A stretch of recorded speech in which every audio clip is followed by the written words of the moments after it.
Así fue como yo gané mi primera convocatoria a la Comisión Nacional del Servicio Civil y obviamente alcancé un empleo de carrera administrativa. Bueno, les cuento que yo inicié en este tema de los concursos por allá en el año 2017, ya estaba terminando mi carrera profesional y siempre había tenido muy presente, muy claro que quería ser servidor público de carrera, quería conformar la planta de cargos de una entidad pública. Pero, sinceramente, yo no sabía cómo alcanzar eso. Obviamente yo creía que eso se alcanzaba por palanca, por rosca, por recomendación de un político, etc. Sin embargo, en esa investigación que siempre hice, me di cuenta que eso no era así y que existía una posibilidad de ser servidor público por mérito. Y ahí fue cuando descubrí este tema de los concursos de la Comisión Nacional del Servicio Civil y me inscribí en la primera convocatoria. Era una convocatoria territorial para el departamento de Cundinamarca. Pues bien, me inscribí en esa convocatoria, Cundinamarca, un empleo de nivel profesional. Siempre había tenido muy claro que quería participar en un empleo de ese nivel. ¿Por qué? Porque ya iba a recoger experiencia profesional. Si uno participa en un empleo de nivel técnico y asistencial siendo profesional, pero la experiencia que recoge no va a ser profesional, va a ser laboral, entonces ahí empiezan las limitaciones. Y por ese motivo entonces escogí participar en esa primera convocatoria en un empleo del nivel profesional. ¿Pero qué pasó en esa primera convocatoria? Me sacaron. ¿Por qué? Porque no cumplía los requisitos mínimos al momento de iniciar las inscripciones. ¿Qué pasó? Las inscripciones, digamos, por ejemplo, iniciaron el 12 de febrero, pero yo me graduaba el 3 de marzo y el acuerdo claramente decía que uno ya debía contar con el título al momento de iniciar las inscripciones. Un requisito que yo en ese momento no cumplía. De hecho, me acuerdo bastante bien, tuve el descaro, entre comillas, de hacer una reclamación, la proyecté, no me acuerdo cómo, con base a qué argumento, pero la hice, la presenté y obviamente ratificaron la decisión. ¿Por qué? Porque el acuerdo es claro, uno tiene que leer, estudiar el acuerdo antes de inscribirse en una convocatoria. ¿Por qué? Porque si no, pueden pasar este tipo de cosas que me pasó a mí en la primera convocatoria en la que me inscribí. Y pues bien, eso quedó así. Obviamente no presenté pruebas escritas porque no superé la verificación de requisitos mínimos. Sin embargo, yo tenía mi meta clara, ser servidor público de carrera administrativa. Entonces me seguí empapando de los concursos hasta que llegó la convocatoria 437 del Valle del Cauca. Esta convocatoria Valle del Cauca era la 437 Valle del Cauca, como ya les dije, ofertaba vacantes en varias entidades, en la Gobernación del Valle, en la Alcaldía de Jamundí, en la Alcaldía de Yumbo, en la Alcaldía de Palmira, etc. De hecho, yo al final escogí un empleo, tenía varios separados y escogí un empleo en una alcaldía.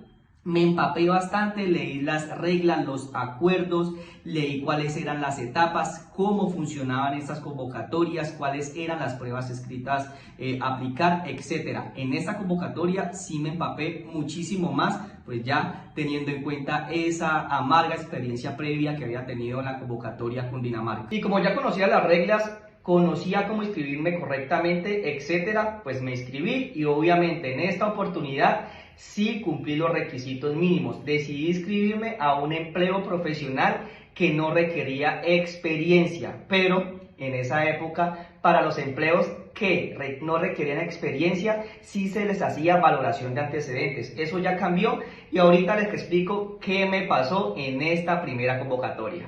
Y pues bien, la convocatoria avanzó, inicié yo mi proceso de preparación, cogí el manual de funciones del empleo al que me postulé, empecé a desmenuzar las funciones, realicé un normograma. Por ejemplo, ese empleo al que yo me postulé era en un área de presupuesto de planeación, entonces empecé a repasar mi PG, presupuesto, planes de desarrollo, gestión de proyectos, etc. También identifiqué los conocimientos básicos o esenciales y las competencias comportamentales. Hice con base a eso un proceso de estudio bastante riguroso y obtuve un muy buen resultado en las pruebas escritas. Aquí lo están viendo en pantalla. De hecho, saqué 97 puntos en la prueba de competencias funcionales.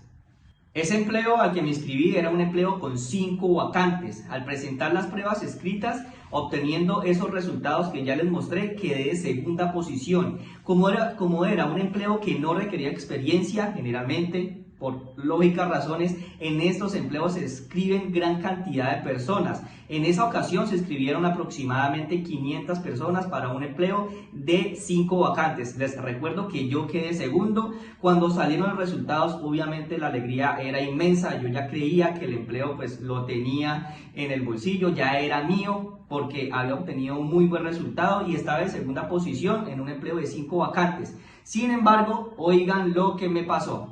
Recuerden que les dije que yo me inscribí en un empleo que no requería experiencia, pero en esa época sí se hacía valoración de antecedentes a los empleos que no requerían experiencia. Entonces, como superé las pruebas escritas, ¿cuál era la siguiente etapa? Valoración de antecedentes. Y en esa etapa sí quedé casi que de último. ¿Por qué? Porque en mi experiencia profesional, pues yo recién me había graduado, no tenía aún mi posgrado y pues tenía por ahí solamente un diplomado. Entonces, en esa valoración de antecedentes quedé casi que de último. Y en los resultados ponderados ya de la convocatoria, de segunda posición bajé a sexto.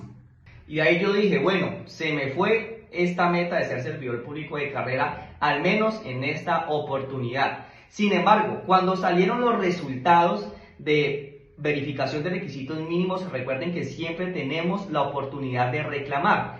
Y resulta que a mí me habían evaluado mal una poquita experiencia que yo tenía, una poquita experiencia profesional.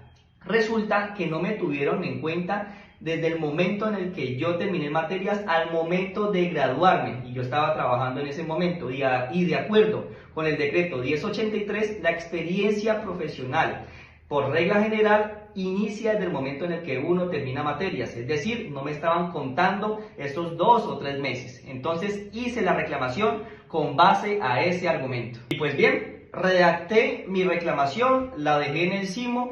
Esperé entonces a que la comisión en avisos informativos anunciara las respuestas a reclamaciones. Llegó la fecha, los consulté y tuve una muy buena noticia. Me valieron la reclamación. En esta oportunidad subí a quinta posición y recuerden que eran 5 vacantes, es decir, estaba en posición de mérito.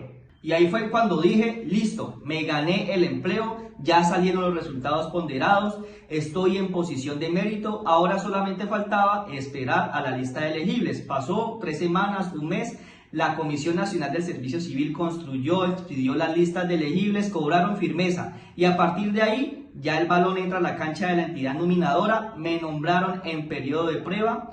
Cedí un contrato de prestación de servicios que tenía en ese momento y como a los 15 días me posesioné en periodo de prueba. Pasaron los 6 meses de periodo de prueba y adquirí finalmente los derechos de carrera administrativa en la entidad en la que estoy vinculado actualmente. Así que adelante, que esta meta sí es posible.